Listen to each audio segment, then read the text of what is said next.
couple of other factors that I haven't talked about yet. And one is, where do they get the guns? Now, we've talked about a couple instances where the individual apparently purchased the guns. And in Texas, for example, you're not permitted to possess a firearm if you're under 18. Many of these school shooters are under 18. So where are they getting the guns? Research tells us they get these guns at home. They get these guns when they are not properly secured.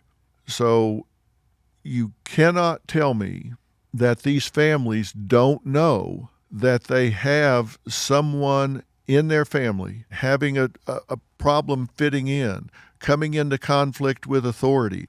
They should be concerned with depression, they should be concerned with suicide, and they should be concerned with having guns readily available to someone with that mindset, even if they are just concerned with the young man shooting himself.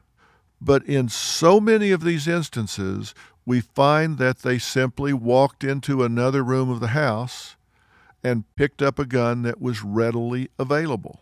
Now, what am I saying here? These shootings can be stopped, but it doesn't do any good if it just raises awareness and everyone is heartbroken and sends their prayers. Please do that. But along with doing that, we need to write to our congressmen, to our senators, state and federal, and insist that there needs to be a program for universal threat assessment. There needs to be a protocol where we add a crisis response team. If so many people hear that something like this is going on, why aren't they doing anything about it? They're not doing anything about it because they don't know what to do. They don't know who to call. They don't know what to say. They don't want, if there's somebody that they think, oh, this is a dangerous individual, they certainly don't want to irritate that person. They don't want to feel like, hey, I ratted them out, I tattled on them, now they're going to be mad at me, so I'm in danger. We need to have a situation where we can give students an anonymous, protected way to report concerns, to report a post on Instagram, hearing something in the lunchroom where they can report that and someone can reach out to that student and find out, do they need help? And do they fit a profile? Do they have a home life that is tumultuous? Are their guns easily accessible inside the home? Are all of those factors there that make up a volatile situation? Because make no mistake, we have to focus on prevention, not intervention. Why? Because almost half of school shootings are over in the first few minutes. If there's an active shooter, of course you want to call 911. But the truth of the matter is, even if you have an officer on site, that officer is likely to react to the shooting, not stop the shooting. That means we need to prevent it before it happens. If that armed guard is at one end of the hallway and the shooter is at the other end of the hallway, a lot of death can be dealt before even a responsible officer can go into action. You can see 44% of attacks are 1 minute or less, another 24% are 1 to 2 minutes. So you've got 68% of attacks are 2 minutes or less. So having a guard on campus, unless they are standing real close to that attacker, they're going to be reacting to what has already happened instead of preventing it from happening. Do I think there should be an officer on campus?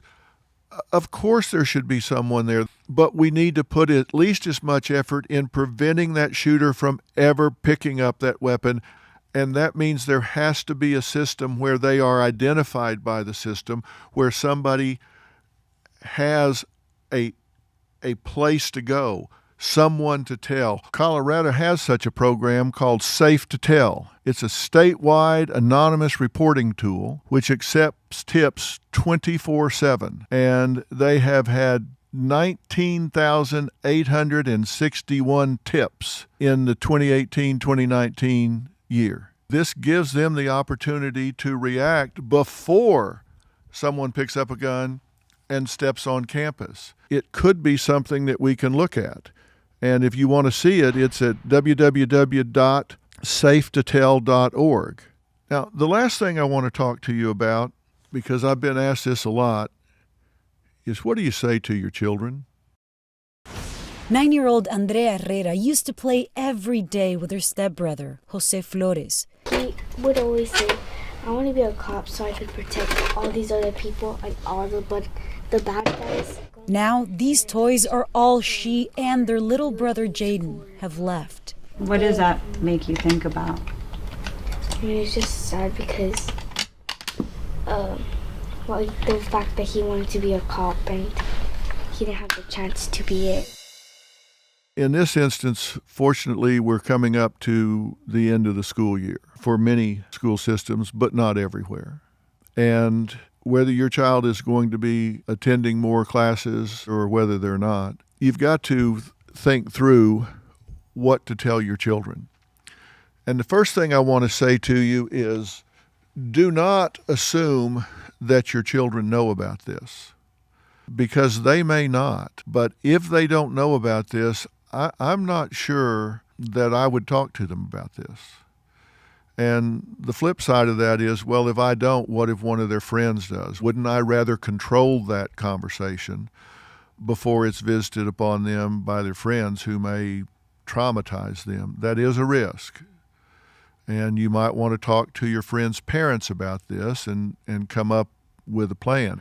If you make the decision to talk to your child about this, then you want to do it in an age-appropriate way. And that term gets used a lot but never defined. So let me define that. You want to define that based on their questions to you. Ask them what they know.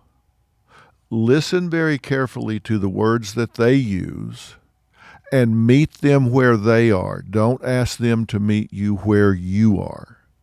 If they say, well, I heard something happened at another school and some children were hurt, that's the level you want to discuss this with them at. If they say, I saw something on the internet or TV where somebody murdered 19 children, then, okay, again, you want to ask questions. Well, what does that mean to you? What do you know about that? Let them tell you what their construct is of murdered or killed or hurt. Let them. Don't assume that they understand the meaning of all those words. It doesn't happen very often. There are people that love you and care about you, and we keep a really close eye on everything that's going on. And if you ever see anything that makes you uncomfortable or that worries you in any way, then you tell your teacher and you tell mom and dad. And when this is being wall-to-wall covered, I wouldn't leave my television on and let them see things that they could overinterpret or overreact to. Now, am I suggesting that with young children you downplay this and not emphasize the gravity of it? Yes, I am. I don't think that you want to ask children to deal with adult issues or introduce to them things over which they have no control. Now, for older children, you want to ask them what their questions are. And again, reassure them that you are in close contact, you're keeping an eye on things, and make sure that's true. Don't go running up to the school with your hair on fire, hysterically demanding to know what the security protocols are. But have an intelligent conversation with your school. Are they adhering to proper protocols? Is there proper security? Make sure that people aren't thinking, oh, this would never happen here. But make sure that you have in mind what you're going to say to your children if you're asked this question.